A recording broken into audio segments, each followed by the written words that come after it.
Good. Open week was needed. It was gave the kids off, like y'all. I mentioned, I've talked to a couple of you already. Sunday, Monday, and Tuesday. Wednesday and Thursday, what we call varsity shorts.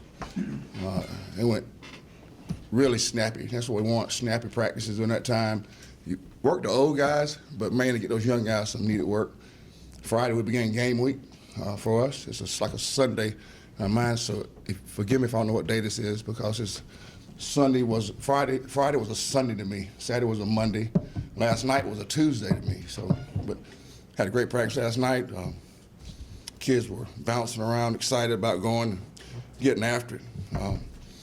UCF having a tough time too right now, but it's a George O'Leary program. They built, and George built that program absolutely from the bottom, and you see it brick by brick. You see guys and that, as a matter of fact, George, my first year in Conference USA, taught us about the front seven, the importance of the front seven and of the offensive line.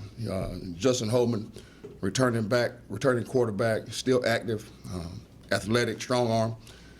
Up front, where you see Jason Ray, a center that's been there. You've seen him now for his second year starting, and also the other guy that stands out watching is Terry Cook. He's 18 starts, but he's just a size up front that's always been there. Receivers, really young group, but Traquan Smith, very athletic, true freshman, redshirt freshman, excuse me, very athletic. They'll be in just like a Georgia Larry team, two back, one back personnel with a tight end in place. Defensively, 4-3 up front, a little bit more of, well, too deep normally, but they'll spin down now and use that, put that safety in the box. But up front, Jameis Pittman and Dominique Spence on the linebacker position, really active. And Drico Johnson, tall DB that stands out. You're watching film, really guys that like always, fundamentally sound, gap, very good gap discipline up front. Special teams, excellent punting unit. We have to get some advantage on the return team.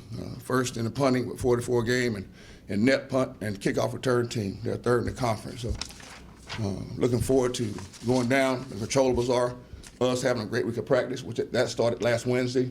Last night yesterday was I thought was a great, very active practice. So questions. You mentioned the value of the bye week, obviously, and injuries are a big part of that, and healing is a big part of that. You saw there, obviously, on the list, there are 3 guys out. What about some of the other guys that were kind of on their way back, or maybe not all the way back? Obviously, I'm sure it was valuable for them, but where do some of those guys stand? I mean, was it as beneficial to them as it seems like it would be? Yeah, well, that last game with Dante still out and Quincy going down that Tuesday before, we'll find out later today on Quincy. Have to take us through the test protocol. So hope we can get Quincy back. And it did help. It helped a lot of guys. From Zeke, a lot of guys have gotten a lot of snaps up front. Damaj Bailey, he still waiting on him. Hopefully he can get some work in, but he may be down for this game. We'll find out here.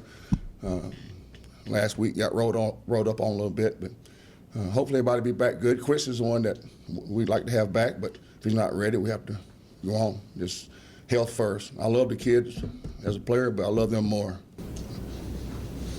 Coach, were there any 1 or 2 areas specifically that you looked at during the off week? Execution was big. Again, we're going with back to dual quarterbacks and with Blake and James. Really, James, in fairness, worked all summer at being Justin for us. And when both quarterbacks went down, Cody Keith included, putting James on the fire like that was really wasn't in an advantageous position for him, but he didn't flinch. Blake, again, and James worked well together, and so we'll go with both quarterbacks. That was a part of it. Getting healthy, Brian, was the biggest thing, making sure we get healthy. That's what we did. Just be smart about reps. Not coach scared, but be smart so we can have as strong a unit back as we can. Coach, what do you see as the guys' attitudes right now? I mean, they're still fired 2 games ago. Now, because the program is built from the very beginning, Everybody asked me, why you say brick by brick? Well, it's from a Bible lesson. If your foundation is strong, it will withstand storms and strengths, whatever happens. And because our foundation is strong, the kids' mentality are great. The staff I have has been great. If you don't, you won't. You'll see kids not working hard. You'll see kids doing those type of things. So, attitude has been great, non-flinching. You come watch me at practice today, you'll see. But I've been proud of that, but I didn't expect anything but that. Do you sense that they're playing for at least to some extent, that they're embracing playing for the seniors now? That especially getting to a bowl game would mean so much to those guys. That's great. You pick up on that. They understand what the seniors have done. The senior class has done a lot for this program, but this university, from things they've done on the field, in the classroom. I would gather to say, if somebody did research, how many preseason candidates from one team do you have? From preseason Heisman to Blitnikoff to Lombardi's to Mackey's, you name it, Thorpe's. So this, a lot of times that's forgotten, the body of work. The older guys have brought to this university, to this program, and you see those young guys gathering around them. They heard last year, I would say, like I told, it was Isaiah. I said, Isaiah, get around Deuce and learn all you can from him. I told Deuce the same thing about when 17 was here. Deuce, get around 17. By the way, he was excellent last night, wasn't he? But anyway, that's what I sense. And we're not flinching as a staff. We're preparing well, and the kids practicing well. Coach, could you talk a little bit about the pressure of this week's game? You know, you guys looking to snap skid, bowl eligibility down the line, playing a team that hasn't won a game. You know they're looking for a win.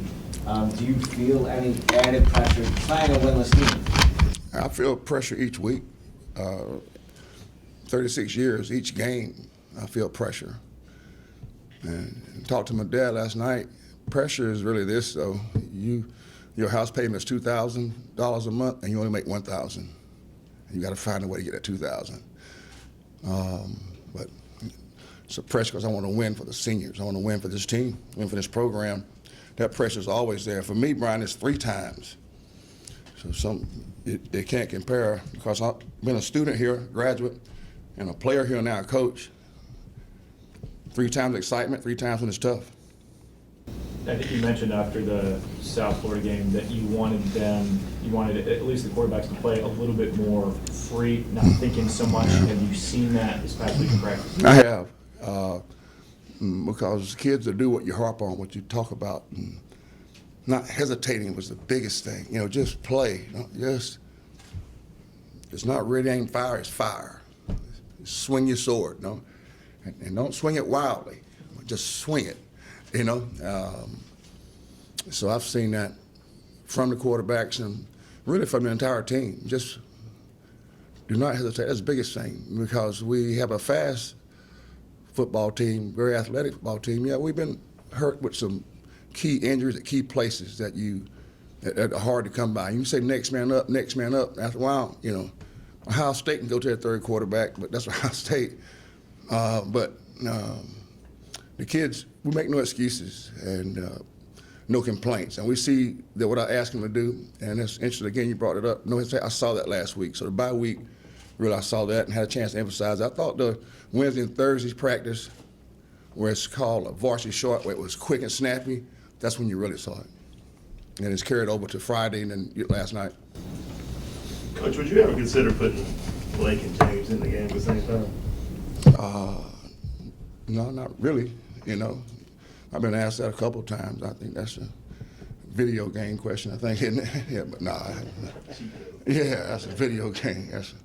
We got enough. We got some skilled guys out there. We got to make sure we get the ball in their hands, and I understand that. So we'll get the balls in the skills' hands and let them make plays for us is the biggest thing, and don't hesitate while doing that. And we got our skill sets at wide receiver and offensive position are big time. And as a matter of fact, Lincoln and I talked after the Baylor game and talked about our skill set at the wide receiver position. I feel good about getting the balls in their hands, and that's the biggest thing, but not on the field at the same time. Just out of curiosity, how was Link after that game? Pretty big win? He fired up. He was pumped. That was a big, big game. And see, you got to remember, Art and we're on the same staff, Art Browse and I. I tried to recruit his son, Kendall, who's calling offensive plays for him now. Not his.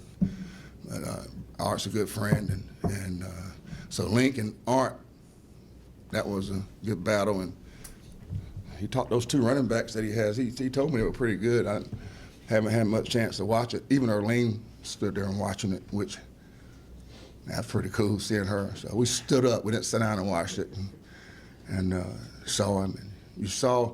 It's funny when you sit there and you can see the signals. And you know what he's getting ready to. Like the one time they went man across the front, and